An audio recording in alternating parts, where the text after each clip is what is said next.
Man, breaking NFL news here coming out now. The Chicago Bears have just fired head coach Matt Eberflus.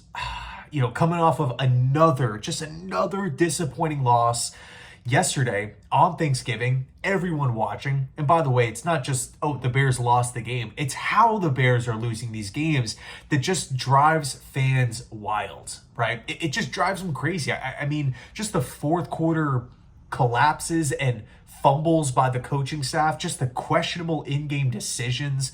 It is truly mind-blowing, right? You felt as though this was inevitable.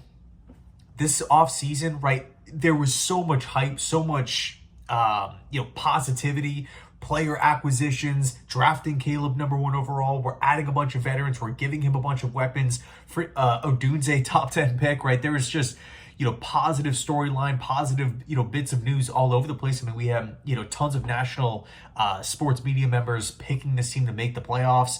And it just does not have, this season has just been, a nightmare for Chicago and their fans.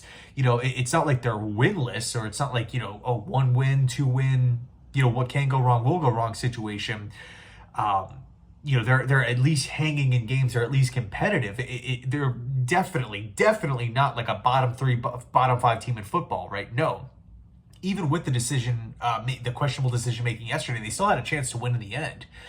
But it's just time after time after time, you feel as though Chicago is just shooting themselves in the foot. And it's just, it's hard. It's hard being a Bears fan watching this team, knowing that they have talent and then not getting it done, or they just get in their own way. So again, this just felt, not to be rude, it just felt inevitable. If you're the Chicago Bears, I think they are in a prime position to hire one of the best coaching candidates this cycle, whether it be a Ben Johnson, whether it be a Kliff Kingsbury. Two guys I feel like just make a ton of sense. I do think, you can maybe argue like a Mike Vrabel, but I do think the Chicago Bears are going to highlight Caleb Williams, the #1 overall pick, and say, hey, we have weapons. We have a relatively talented team. When we just look across the scope of the NFL, we need someone to come in and help not only just grow, but maximize the talent on the offensive side of the football. And those two guys, again, Kliff Kingsbury and Ben Johnson, check those boxes immediately. Now, I think, let's talk about Kliff first. I think Kliff might be a little bit more, I don't want to say realistic, but I could just see the Bears hiring Kliff pretty quickly into the cycle. So first things first, right? Offensive guy that has worked with Caleb Williams. He knows his skill set. You look at what Kliff has done, not only just this season with Jaden Daniels, which has just been remarkable, because not many people I don't even think many people at all had Washington as like a 500 team, let alone what they're doing now, where they're in the playoff picture. Credit Dan Quinn, credit Kliff Kingsbury. They are doing a terrific job.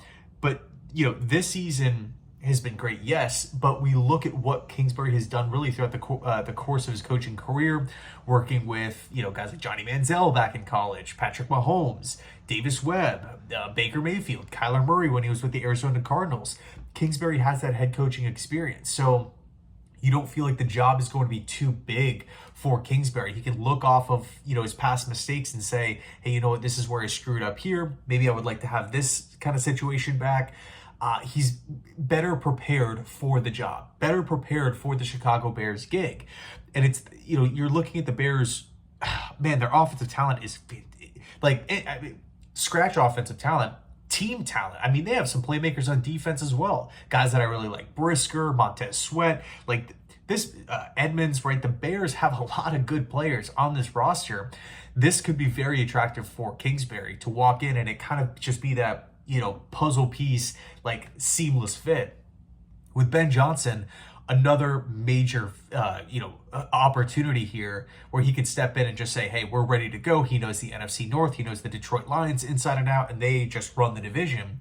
So to pull someone like that, right, get, I would say, the hottest name on the market, someone who will develop Caleb Williams and put this offense in a position to have success, as well as hurting your division rival very, very bad, that could also be a major positive. But with Ben Johnson, it's just such a question mark, right? What does he want in his new opportunity, in his head coaching opportunity. He will become a head coach one day.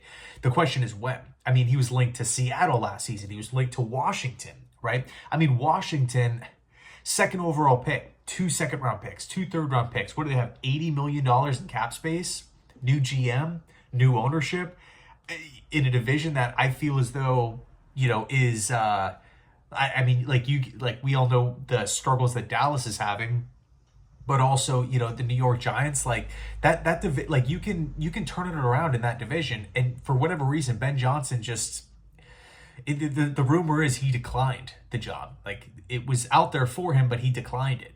So, if he doesn't want to step into a situation where it's just clean slate, I could sign a bunch of free agents, I could build the team how I want, brand new GM and Peters, and I get the second overall pick to handpick my, my next quarterback in a pretty damn good quarterback class.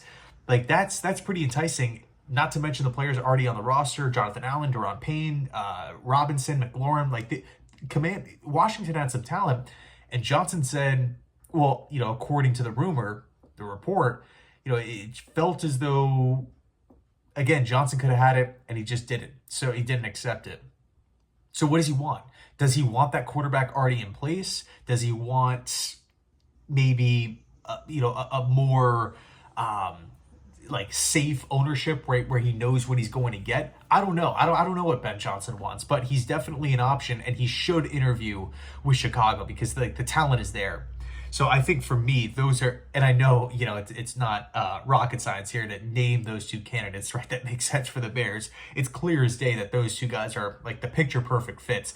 I just don't want to, I don't want to see this Bears team go down the route of hiring, maybe someone on like the defensive side of the football. Not saying that those guys can't have success, but I think what the Bears need, their top priority should be maximizing offensive talent.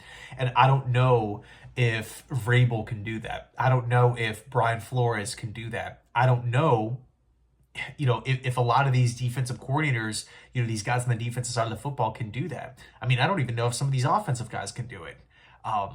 So I think for me, again, Kliff and Johnson make the most sense for the Bears. And ultimately, not going to, sit here and lie, I think they will wind up with one of them. Specifically Kliff, though. Anyway, let me know your thoughts down below. Thanks so much, and as always, go Jets.